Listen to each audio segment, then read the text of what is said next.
Continuación se tratará el tema de la producción y el crecimiento. Productividad, su rol y sus determinantes. Explicar la gran variación de los estándares de vida de todo el mundo es muy fácil. Como veremos, la explicación se puede resumir en una sola palabra: productividad.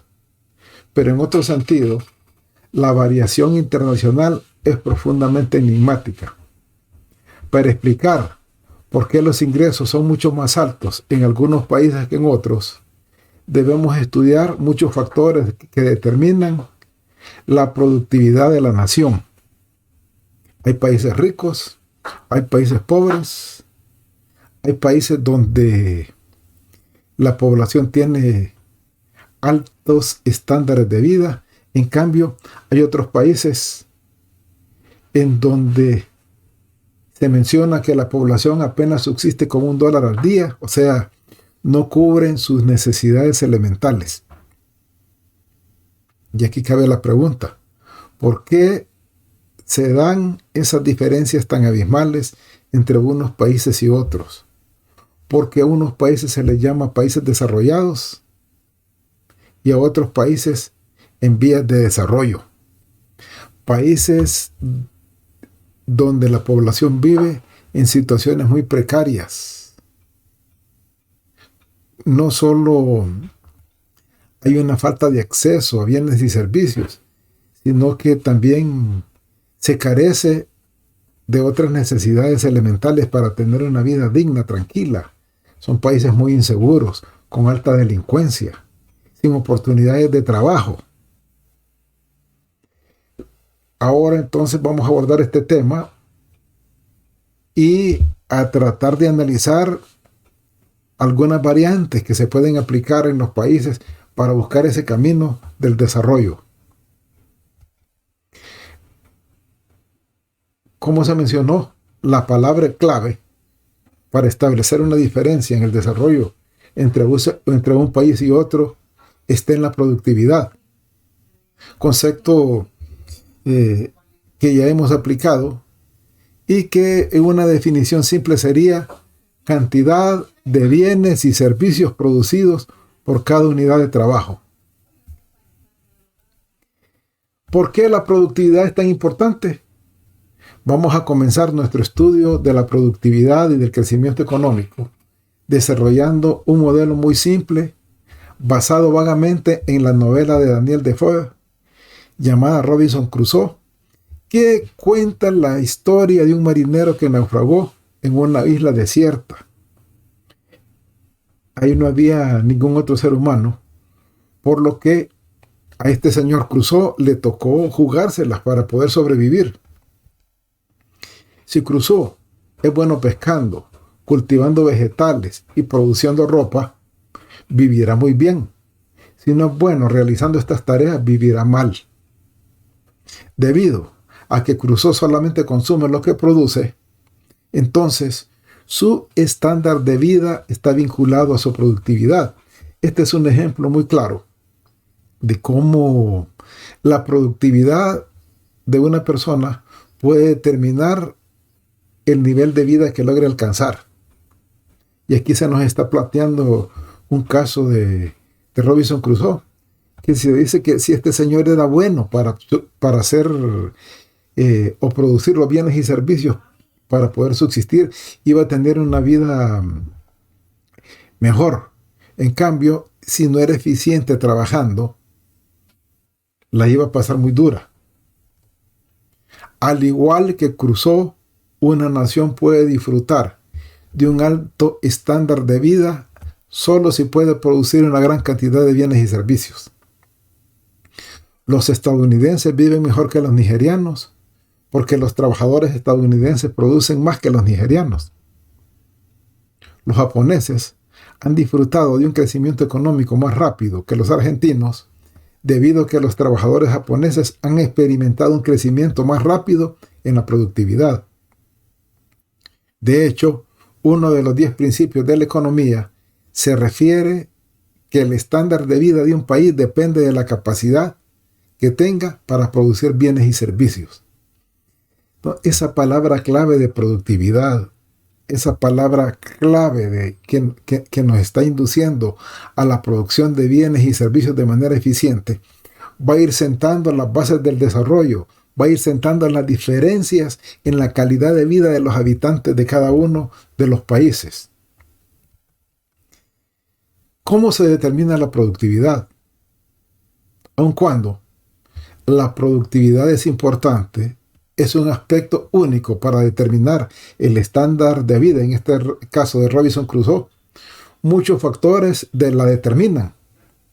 Por ejemplo, sería mejor atrapando peces si tuvieran más cañas de pescar. Si lo hubieran capacitado en las mejores técnicas de pesca.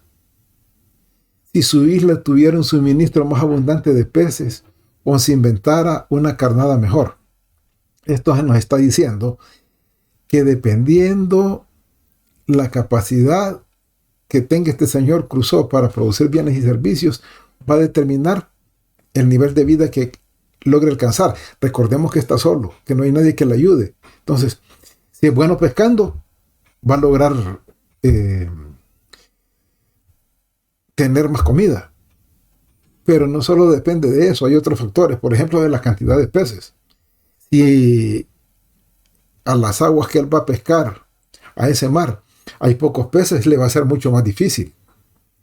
Ahora bien, si tiene una carnada mejor, va a atraer más peces. Entonces, no solo basta con la persona haciendo esa función de producción, sino del entorno que la rodea, de la riqueza que pueda tener a su alcance. Y luego va a estar la capacidad que tenga para transformar esos recursos o esa riqueza en bienes y servicios. Cada uno de estos determinantes de la productividad de Crusoe, que podemos llamar capital físico, capital humano, recursos naturales y conocimiento tecnológico, tienen una contraparte en las economías más complejas y realistas. Lo que se está planteando aquí es que la productividad tiene sus determinantes y claramente se dice que son capital físico, capital humano, recursos naturales y conocimiento tecnológico. Vamos pues a explicar cada uno de ellos. Capital físico, conjunto de equipo y estructuras que se usan para producir bienes y servicios. Ya vimos que en economía el capital es físico. Está representada por todos los equipos, fábricas, estructuras que se usan o se emplean para producir bienes y servicios.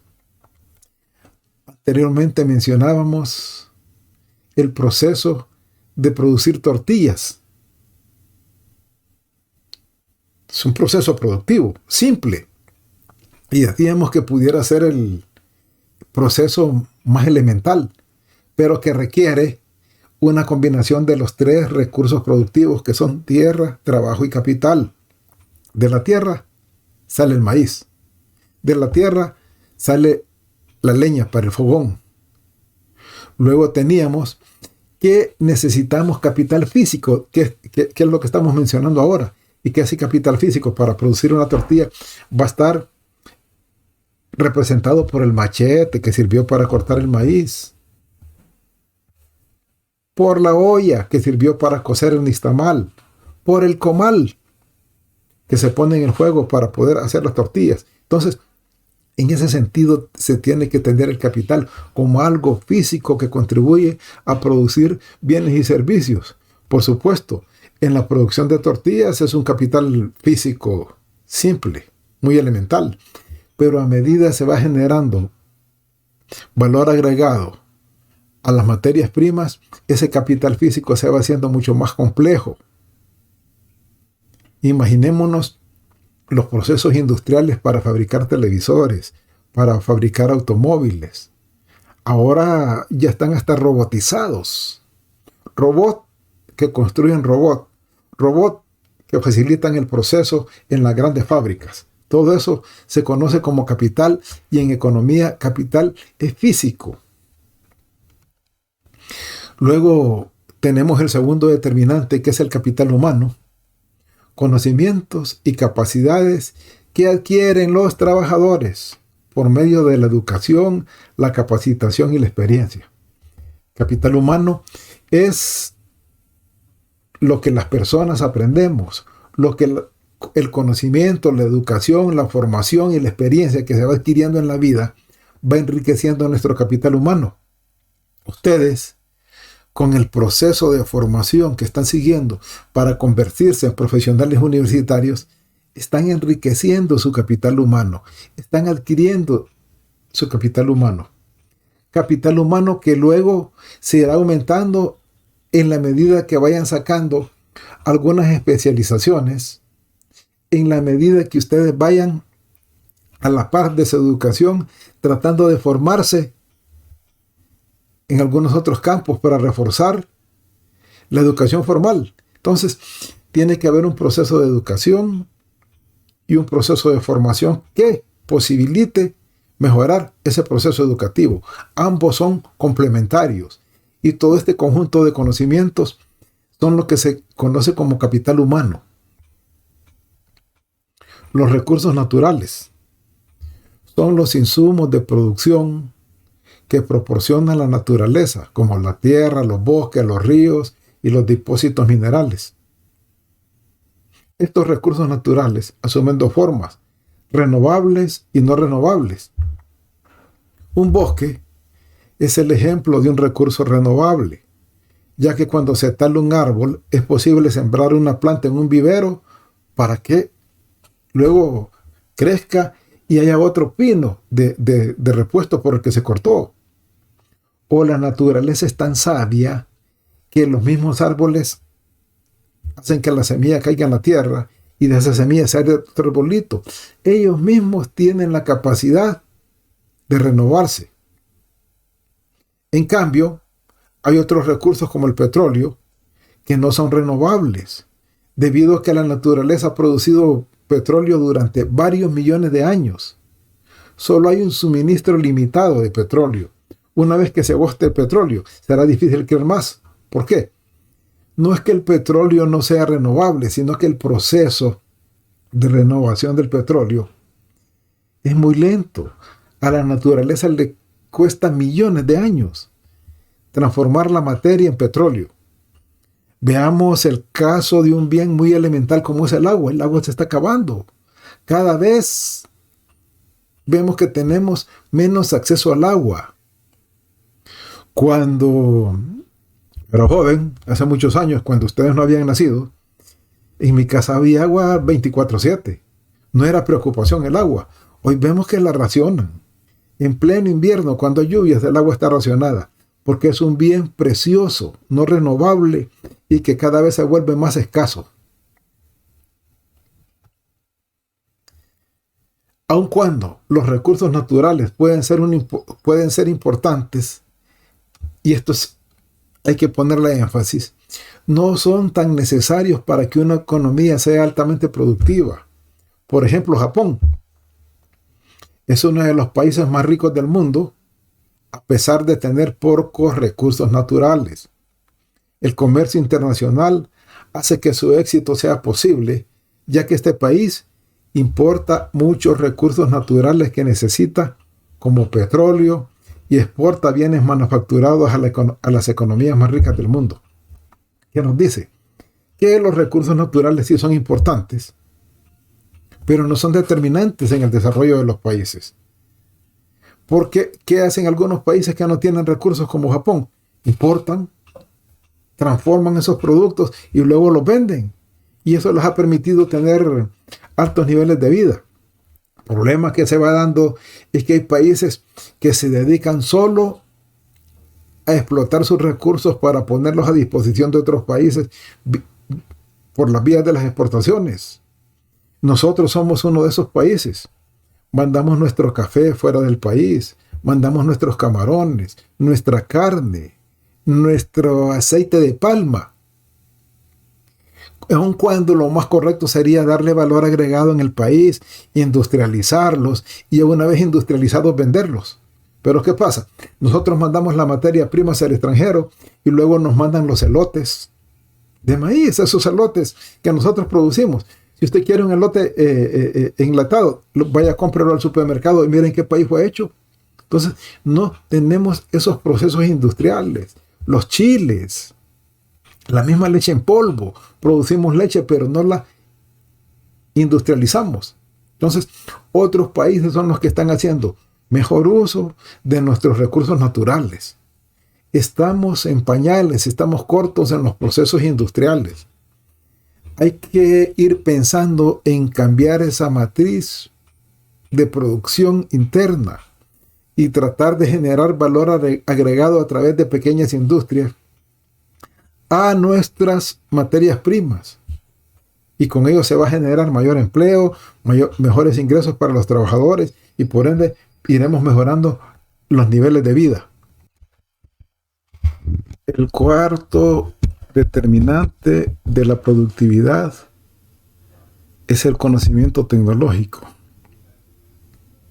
que se define como la comprensión de la sociedad de las mejores formas de producir bienes y servicios. Hace 100 años, la mayoría de los estadounidenses trabajaban en granjas, debido a que éstas necesitaban gran cantidad de insumos de trabajo para alimentar a la población. Hoy, gracias a los avances tecnológicos en la agricultura, una pequeña fracción de la población puede producir suficiente comida para alimentar todo el país. Este cambio tecnológico hizo que la mano de obra estuviera disponible para producir otros bienes y servicios. El conocimiento tecnológico adopta muchas formas. Parte de la tecnología es del conocimiento común.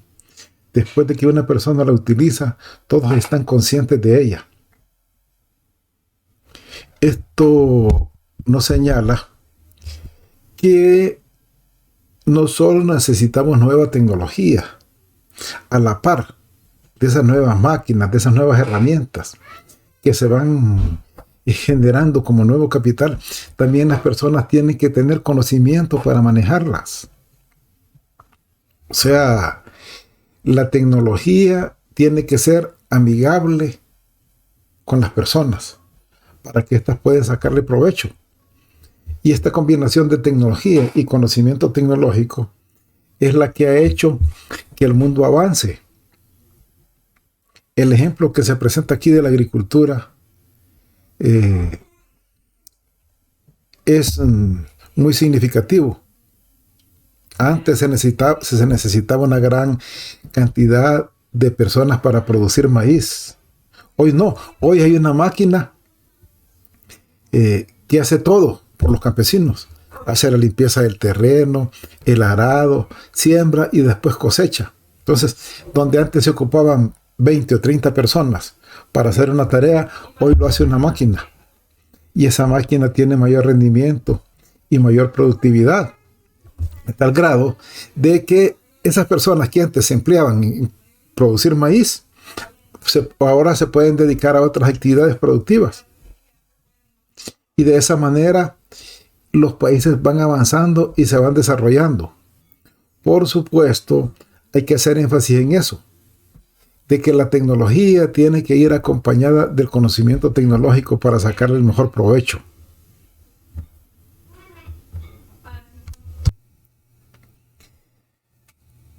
Hablemos ahora del crecimiento económico y la política pública.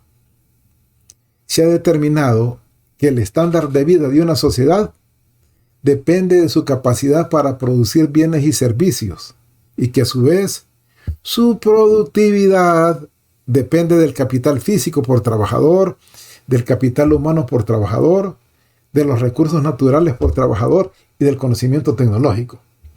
Aquí lo que se está haciendo únicamente es haciendo un resumen de los determinantes de la productividad: capital físico por trabajador, capital humano, los recursos naturales y el conocimiento tecnológico.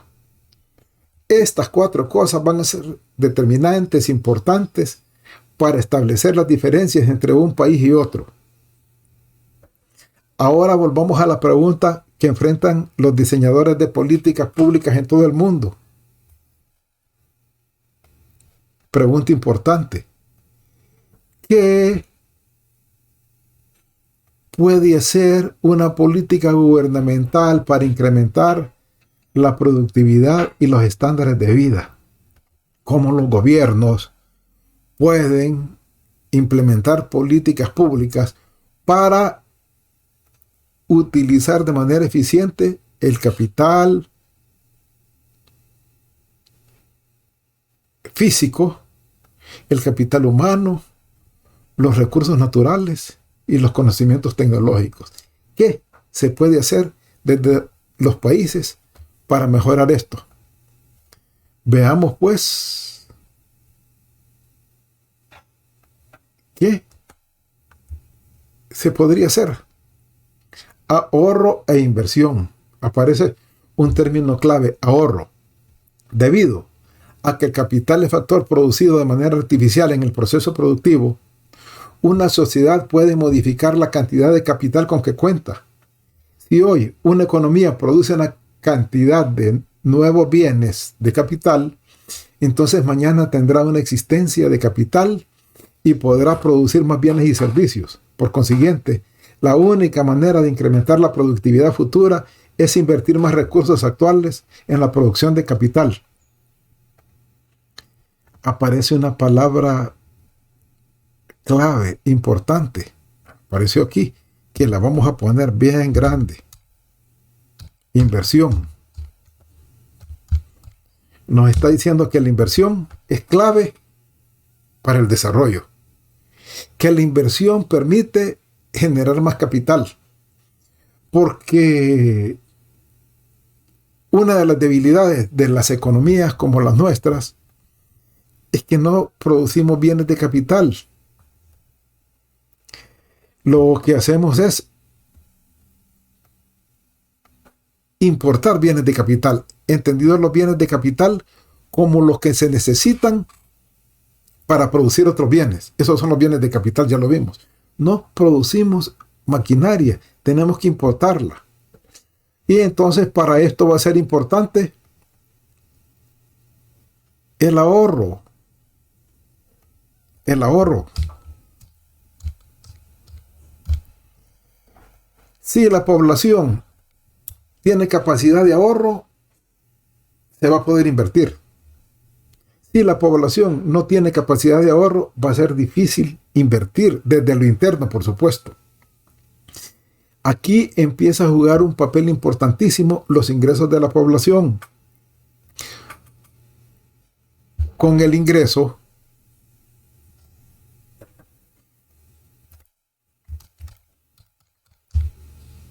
se pueden hacer 2 cosas.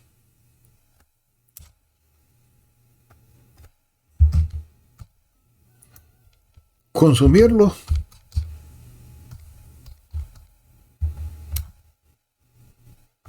o ahorrarlo. Las 2 cosas. Consumir o ahorrar. Con eso podemos hacer de nuestro ingreso. Consumir o ahorrar. Por lo tanto, se define el ahorro como la parte del ingreso que no se consume. Y en economías pobres ocurre de que las personas los ingresos solo les sirven para comprar los bienes y servicios que necesitan para poder subsistir, que la capacidad de ahorrar es muy baja, que todo se va en vía consumo. Y entonces que hay una limitante porque al no poder ahorrar se tiene bajo ingreso. Ese bajo ingreso permite que haya bajo ahorro. Entonces, la clave es cómo mejorar las condiciones de vida, mejorando los ingresos de las personas. Cuando las economías pobres como la nuestra están en esta situación, bajos ingresos, hay precariedad en el consumo, las personas solo pueden adquirir los bienes y servicios elementales, la capacidad de ahorro va a ser bien baja. Esto va a limitar las posibilidades de hacer inversión. Todo esto va a limitar las capacidades de hacer inversión.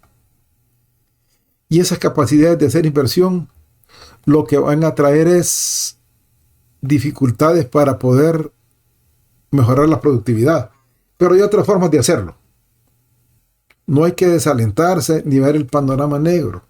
Lo que estamos planteando aquí es, partiendo de la realidad del país, bajos ingresos, baja capacidad de consumo, ahorro precario, por lo tanto, poca inversión, se ve limitada la capacidad de mejorar la productividad y se ve limitada la capacidad de tener una industria.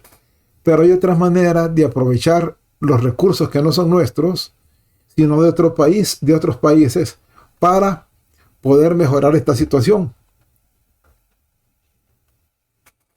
Por otro lado, se plantea los rendimientos decrecientes, propiedad según la cual el beneficio de una unidad extra de un insumo disminuye a medida que la cantidad del insumo se incrementa.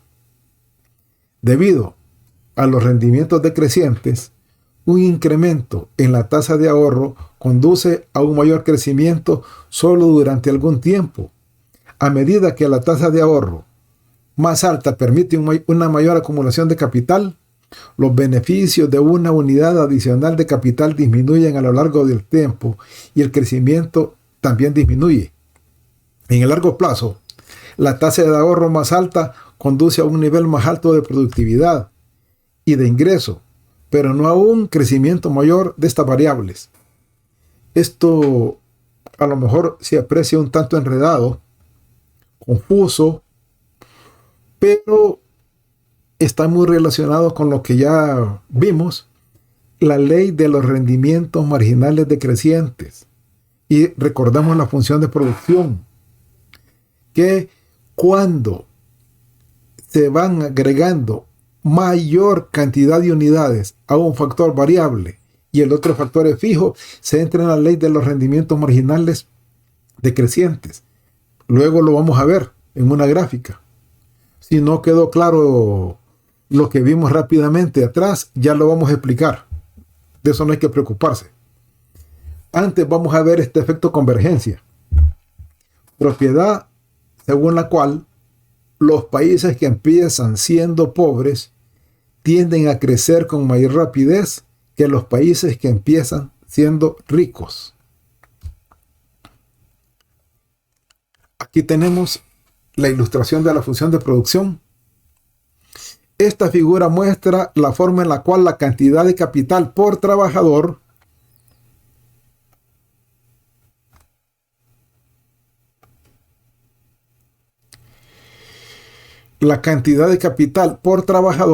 influye en la cantidad de la producción por trabajador. Otros determinantes de la producción, incluyendo capital humano, recursos naturales y tecnología, se mantienen ceteris paribus o constantes. La curva se hace más plana a medida que se incrementa la cantidad de capital debido a los rendimientos decrecientes. Y aquí se nos ilustra lo que ya conocemos, que la función de producción empieza creciendo y a medida se van incrementando la producción va a llegar a un punto donde va a empezar a decrecer. Y eso se produce por la ley de los rendimientos marginales decrecientes. Cuando la economía tiene un bajo nivel de capital, una unidad extra de capital conduce a un incremento de la producción, que es el primer momento. Aquí hay un gran incremento de la producción. Pero hay un segundo momento, cuando la economía tiene un alto nivel de capital, una unidad extra de capital conduce a un pequeño incremento en la producción. Recordemos cuando ustedes eran dueños de una fábrica de hamburguesas. ¿Qué pasaba cuando iban incrementando el número de trabajadores? Y se analizaba que al ir incrementando el número de trabajadores, la productividad por trabajador iba disminuyendo. Esto es lo que nos está ilustrando esta gráfica y nos deja el mensaje de que hay que estar haciendo una revisión constante de cómo se está manejando la producción para estar haciendo los ajustes que sean necesarios. Volviendo al efecto convergencia. El efecto convergencia dice que los países pobres van a tener la posibilidad de crecer a tasas mayores que los países ya desarrollados. Un ejemplo de esto sería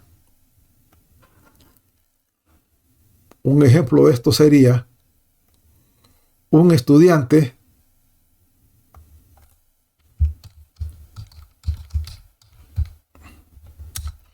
tiene un índice académico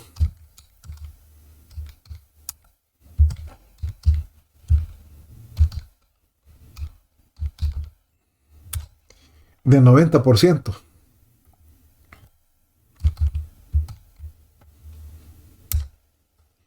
Otro estudiante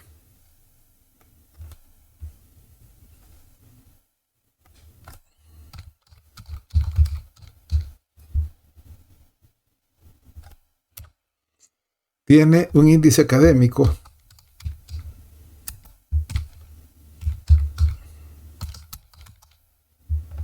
de 65%.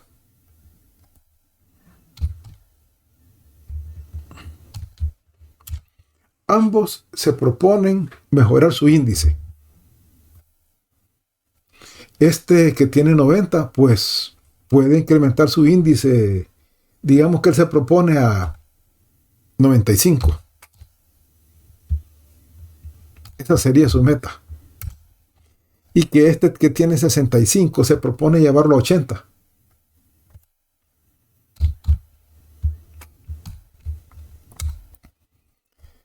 La pregunta que sería aquí sería, ¿a quién le será más fácil incrementar el índice? ¿El que tiene 90 para llegar a 95 o el que tiene 65 para llegar a 80? Un país pobre como el nuestro, que está creciendo a tasas del 3% al año, crecimiento del PIB, o China o Taiwán, que logran crecer a tasas del 7 u 8%, ¿a quién le será más fácil? Pues la teoría nos dice que le va a ser más fácil, lograr mayor crecimiento al que tiene un índice más bajo que al que tiene un índice mayor, porque este puede lograr incrementos de 5, 10 y hasta 15%. Tiene más espacio. Y el otro que tiene un índice ya alto, es casi seguro que esta persona es muy disciplinada, que hace todas sus tareas, que estudia a diario, que dedica mucho más tiempo que el de 65 a trabajar. Entonces, prácticamente subir 5 puntos le van a ser mucho más difíciles porque ya tiene una disciplina, ya tiene un hábito, ya tiene una cantidad de horas dedicadas a su estudio. En cambio, el de 65 es casi seguro que es menos disciplinado, es un tanto más descuidado, dedica menos tiempo al estudio y más al ocio, y que si ahora se disciplina y dedica igual tiempo que el que tiene 90, puede alcanzar la meta que se proponga. Esto es lo que se nos está planteando aquí. Igual ocurre con los países.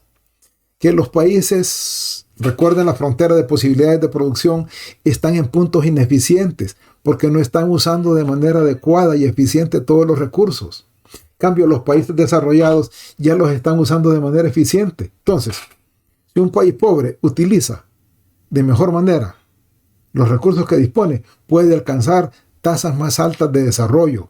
Eso es lo que nos ilustra un ejemplo como este.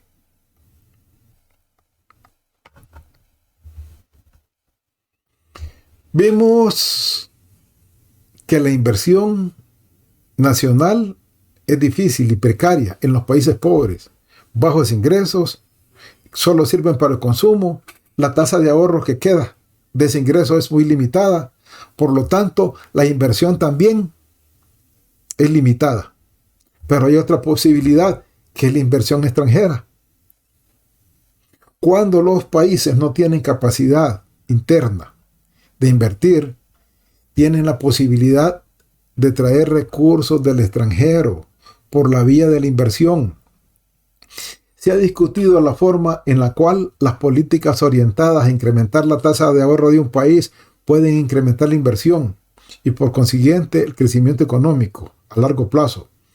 El ahorro de los residentes domésticos no es la única forma de que dispone un país para invertir en capital nuevo. La otra forma es la inversión de los extranjeros. O sea, que aquí se está abriendo la posibilidad de traer inversión del extranjero, lo que se llama ahorros de otro país, porque aquella gente sí puede ahorrar, le sobra ese ahorro y nos lo puede mandar para que nosotros hagamos inversión. Es otra manera de invertir los ahorros del extranjero. Y esa inversión extranjera se presenta en dos formas. La inversión extranjera directa,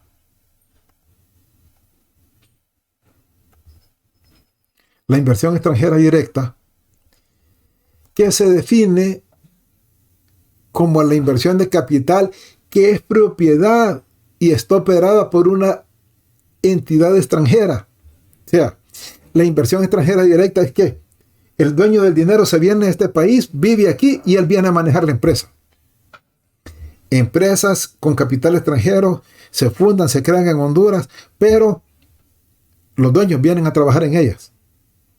Y luego tenemos lo que se llama inversión extranjera de cartera, que es el caso de la inversión que está financiada con dinero del extranjero, pero que es operada por los residentes nacionales. Dinero del extranjero, montan la empresa en Honduras y esta empresa es manejada por hondureños. Esta segunda es la forma más amplia que se da de inversión extranjera, ya que los capitalistas tienen inversiones en muchos países del mundo. Son accionistas de varias empresas y no pueden estarlas atendiendo. Entonces confían en los nacionales de cada país para que se los manejen. Las dos son las formas de conseguir inversión del extranjero. Ya sea que la vengan a manejar los dueños del capital o que los dueños del capital solo formen las empresas y deleguen la responsabilidad en las personas residentes en el país.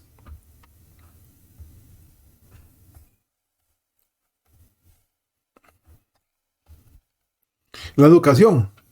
La inversión en capital humano es por lo menos tan importante como la inversión en capital físico para el éxito económico de largo plazo.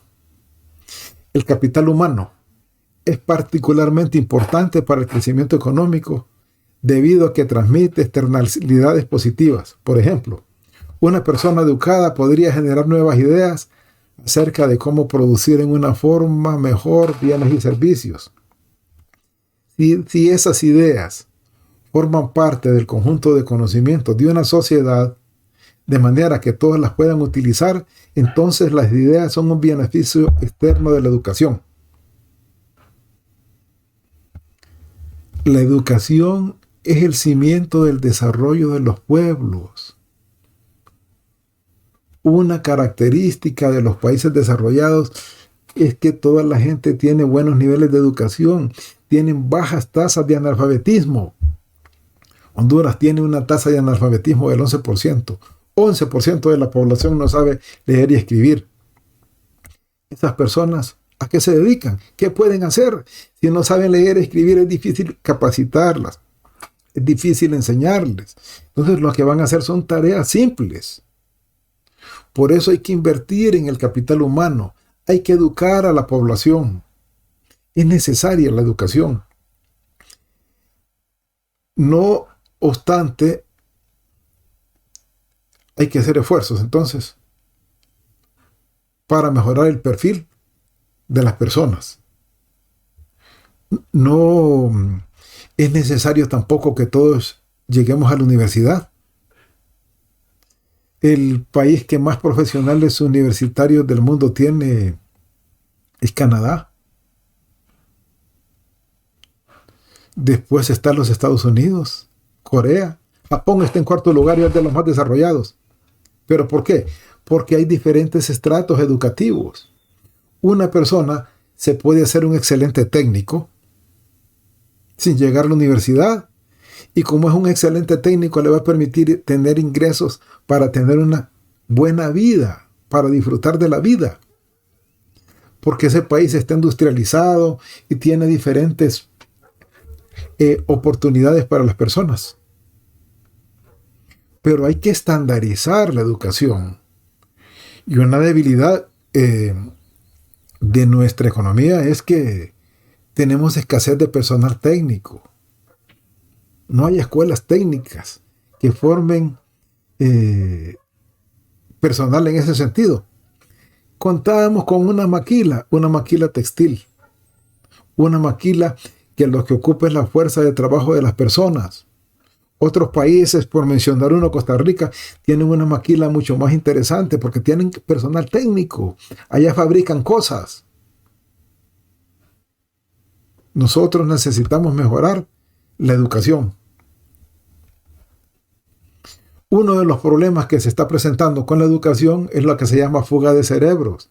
La migración de muchos de los trabajadores más educados a los países ricos, en donde esos trabajadores pueden disfrutar de estándares de vida más altos. Los hondureños se van becados a los Estados Unidos, a Taiwán, a China, ahora se van a Australia, no vuelven. Van allá, sacan una maestría, sacan un doctorado, regresan a Honduras y lo que les ofrecen de salario son 15,000 empiras, 20,000. Se van. Y allá con gusto los agarran, porque hemos demostrado que los hondureños somos buenos. Ahora, con el internet, con el flujo de información que se da, uno descubre talentos, que hay hondureños sobresalientes en Alemania, en España, en Estados Unidos, en Inglaterra, todos los lugares del mundo. Gente que pudiera estar aportando al país, pero como dentro del país no hay oportunidades, entonces tienen que irse, porque cada quien tiene aspiraciones, quiere tener una vida mejor, y si esa vida mejor no se encuentra en el país, se van. Y no vean lo que está ocurriendo con las caravanas, de que no solamente la fuga de cerebros nos está afectando, se está yendo todas las personas. Empezó yéndose el papá, mojado para los Estados Unidos, después la mamá, y hoy se va toda la familia. Es constante el camino que toman los hondureños para irse del país. Estamos perdiendo lo mejor de nuestro capital humano. Lo aprovechan otros países. Salud y nutrición. El término capital humano usualmente se refiere a la educación, pero también se puede utilizar para describir otro proceso de inversión en las personas, gastos que conducen a una población más saludable. Los trabajadores más saludables son más productivos. Las inversiones en la salud de la población proporcionan una forma para que una nación incremente su productividad y mejore sus estándares de vida. Tenemos más de un año con la pandemia. Ha enfermado a la población trabajadora y ¡puc!, el país se vino a pico. Es una muestra de que el trabajador necesita un cuidado integral, no solamente educarlo, no solamente darle seguridad para que ande en las calles y no lo asalten, sino que también hay que proporcionarle salud. Y esta pandemia de la COVID-19 ha venido a desnudar las debilidades que tiene nuestro sistema de salud. El gobierno ha hecho esfuerzos, han habido muchos sacrificios de vida de parte de los servidores de la salud, enfermeras, médicos, camilleros, conductores de ambulancias, personal que hace aseo, todos han muerto, sacrificando su vida por los trabajadores. Y estamos en esa lucha. Mientras no hay una vacuna y esa vacuna se haya aplicado a toda la población, vamos a tener problemas de salud, porque esa salud es importantísima para que los trabajadores puedan realizar de manera eficiente sus labores. Entonces, hemos visto cómo la productividad depende de muchos factores y que esa productividad es clave porque es la que va a establecer las diferencias en el desarrollo de los países. Y ese desarrollo de los países se refleja en la calidad de vida de cada uno de los habitantes. En Honduras nos hace falta mucho por hacer. Ni siquiera tenemos un plan de desarrollo que oriente el rumbo del país. Como ciudadanos, estamos en obligación de colaborar con el gobierno para que se mejoren las cosas. Y yo digo en un primer momento colaborar, porque uno hace su esfuerzo, pero va a llegar en el momento de hacer exigencias fuertes, porque si no se transforma la estructura productiva de este país, difícilmente vamos a emprender el camino del desarrollo.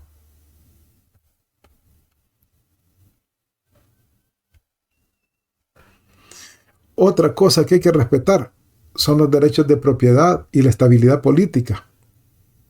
Otra forma de fomentar el crecimiento económico es protegiendo los derechos de propiedad y promoviendo la estabilidad económica y política. Este aspecto llega al fondo mismo de la forma en la cual operan las economías de mercado. Carecemos de inversión, hay bajo ahorro, baja inversión interna y la inversión externa no viene porque el clima de negocios que se maneja en el país es adverso. No hay reglas claras, constantemente se están cambiando las leyes y eso genera incertidumbre en los inversionistas. Luego estamos en un año electoral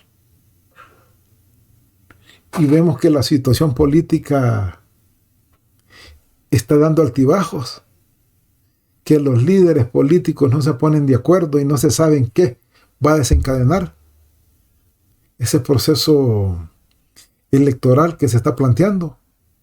Ojalá que se dé de manera pacífica y que se nos dé la oportunidad como ciudadanos y ciudadanas de ir a las urnas y escoger al candidato que nosotros consideramos que puede ser el mejor. Pero eso es indispensable para poder tener paz y tranquilidad en el país.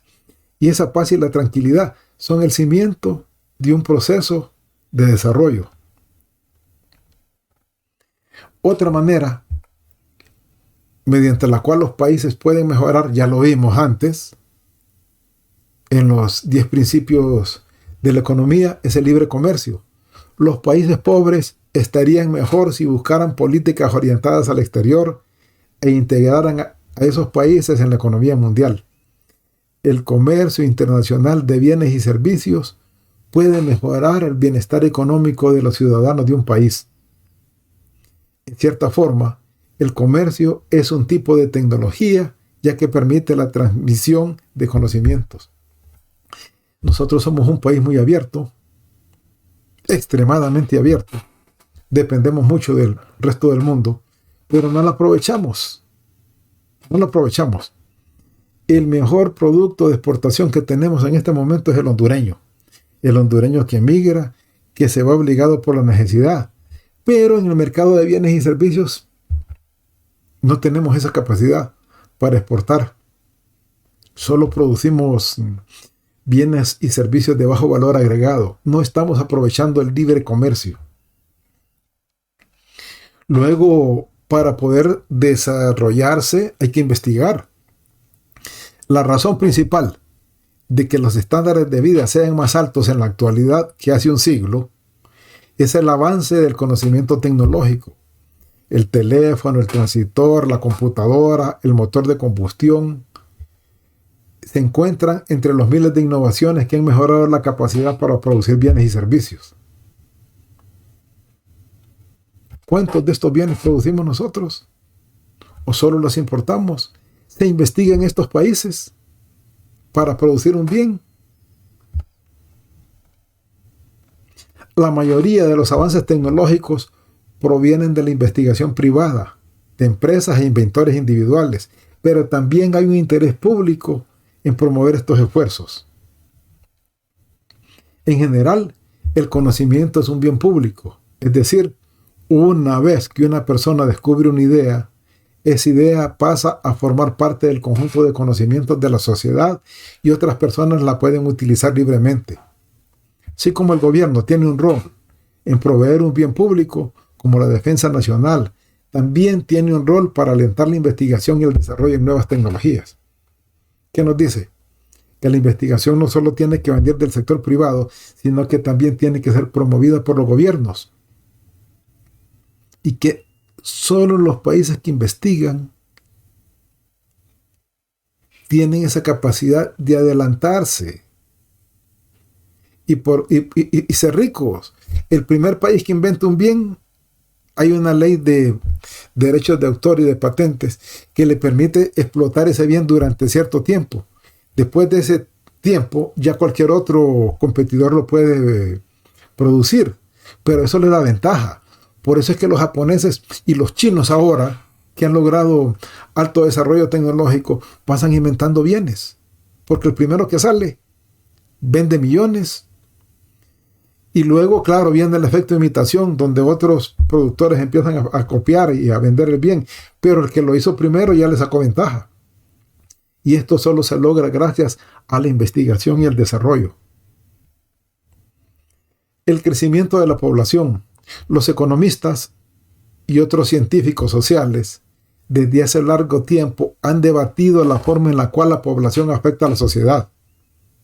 El efecto más directo es sobre el tamaño de la fuerza de trabajo. Una población más grande significa más trabajadores para producir bienes y servicios. Sin embargo, al mismo tiempo, una mayor cantidad de población significa que hay más personas para consumir esos bienes y servicios. De esta manera, aunque un incremento en la población represente más demanda, eso no significa necesariamente un estándar de vida mejor para un ciudadano típico. Más población, más trabajadores.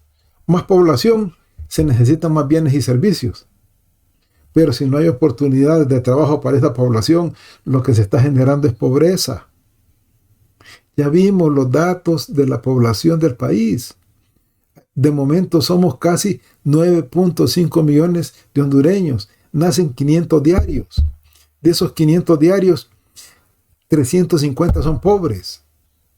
De esos 350, la mitad viven en la indigencia, con $1 diario. Entonces, este crecimiento de la población realmente nos favorece, nos da ventajas, o nos hace más dependientes del extranjero y nos dificulta más el proceso de desarrollo. Se generan los puestos de trabajo que demanda la población. Hay mucho desempleo en el país. Analicemos las cifras. Y vamos a ver que durante la pandemia, 400,000 personas perdieron su empleo. Después de la pandemia, solo el 30% de los trabajadores tienen condiciones estables y seguras. El otro 70% está en el subempleo, que significa que no están recibiendo los ingresos que necesitan para poder cubrir sus necesidades. Entonces, ¿el crecimiento de la población es una traba para el desarrollo o es una oportunidad? Esto lo vamos a abordar en los temas que nos quedan pendientes todavía en el parcial.